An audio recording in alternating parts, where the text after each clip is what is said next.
Before the Bible became a single book, before its pages were numbered, before its contents were agreed upon, there existed a shadow library.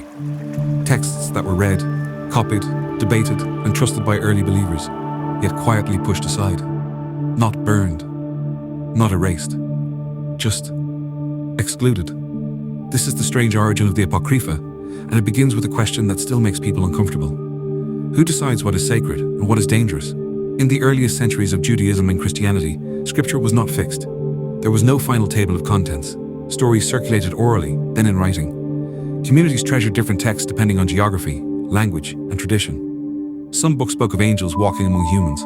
Others described journeys through heaven and hell. Some questioned divine justice. Others filled in the silences left by official scripture. These texts were not fringe at first. They were read aloud in gatherings, quoted by teachers, copied by scribes who believed they were preserving truth. But belief alone was not enough. As religious communities grew, unity became a priority, and unity required boundaries. Leaders began asking difficult questions: which books carried authority, which aligned with accepted theology, which created too much ambiguity. Because ambiguity is dangerous to institutions. It invites interpretation. It invites doubt, and doubt spreads faster than obedience. The Apocrypha sat precisely in that danger zone. Not heretical enough to destroy, not orthodox enough to control. They told stories that complicated the narrative. Stories where heroes failed, where angels rebelled, where divine judgment felt inconsistent, where salvation was not simple. Some texts expanded biblical figures beyond comfort. Others suggested hidden knowledge reserved for the wise. This was a problem. A faith built on shared belief cannot easily survive secret wisdom, so councils met. Debates unfolded. Canon lists were proposed, revised, argued over for centuries. And slowly, quietly, the Apocrypha drifted to the margins. Not denied outright, but labeled. Secondary. Useful, but not inspired. Educational, but not authoritative. A polite exile. And yet, the strange thing is this: the Apocrypha never disappeared. They lingered in manuscripts, in monasteries, in footnotes, in translations. Some traditions kept them. Others rejected them. And this division still exists today, meaning the Bible you read depends on who decided which voices were safe to keep. That alone should make us pause, because it suggests that Scripture is not only revelation, but selection. Not only divine message, but human judgment layered on top of it.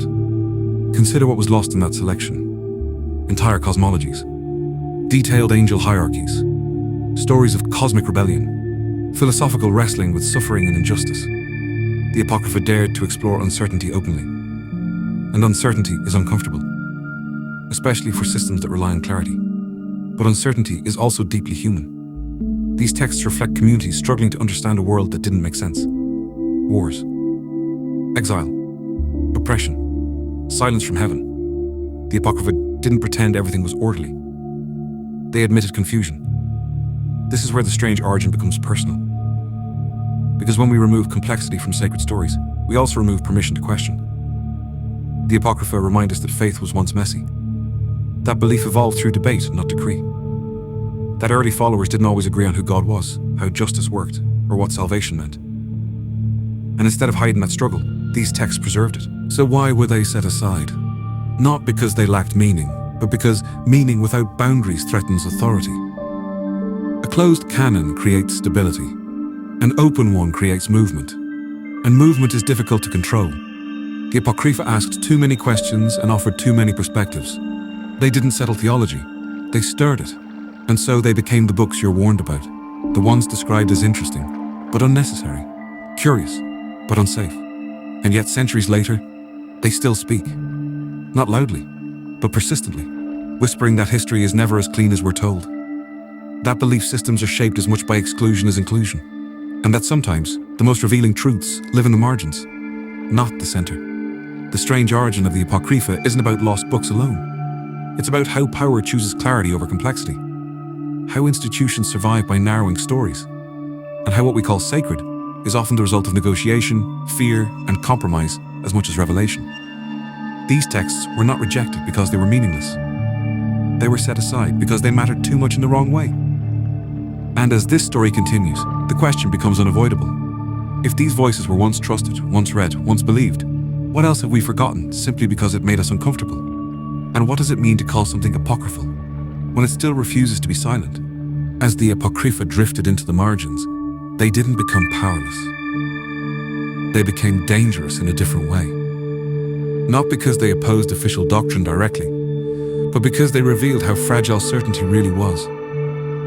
These texts showed a world where faith was still negotiating with reality, where belief hadn't yet hardened into rules. Angels argued. The dead spoke. Heaven was layered, confusing and often frightening. God was present, but not always predictable.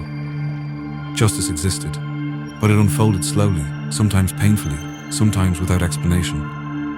For early communities living under occupation, exile, and loss, these stories felt honest. They didn't tidy suffering. They sat inside it. Books like Tobit explored quiet righteousness without grand miracles. Wisdom wrestled openly with why the wicked prosper while the just suffer. Sirach emphasized practical ethics over cosmic drama. Others went further, describing heavenly journeys, secret names, and divine mysteries too complex for public teaching. And this is where the divide sharpened. Public religion requires clarity. Private reflection tolerates mystery. The Apocrypha leaned toward mystery. They trusted readers to sit with uncertainty rather than escape it. That trust was risky. As Christianity expanded, leadership faced a dilemma.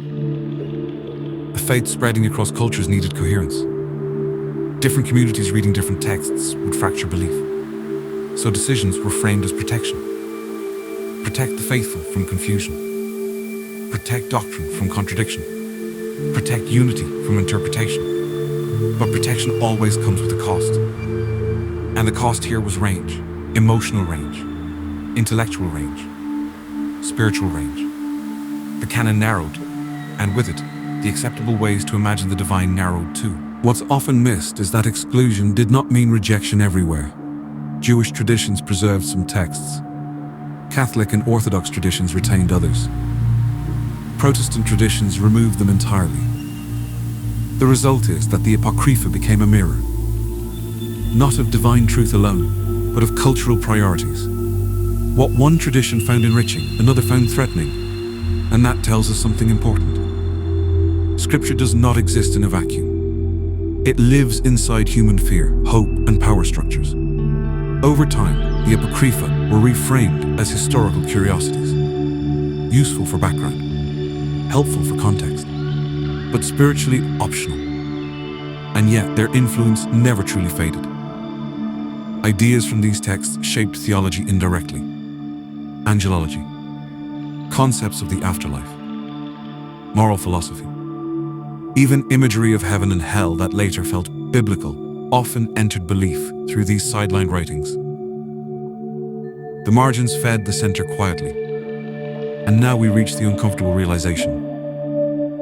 The Apocrypha exposed the Bible not as a single voice, but as a conversation. A long, contested dialogue across centuries. Voices arguing, agreeing, revising, and sometimes contradicting each other. That doesn't weaken faith.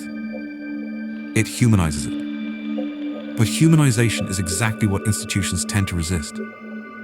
Because once people realize faith was shaped by debate, they may begin to debate again. That is why the Apocrypha still unsettle readers today, not because they introduce new gods or strange rituals, but because they restore permission to question. They remind us that doubt was not a modern invention. That early believers struggled just as deeply as we do. That certainty came later, often after conflict, compromise, and loss. And that what we call orthodoxy was once simply one opinion among many. Now pause and consider this.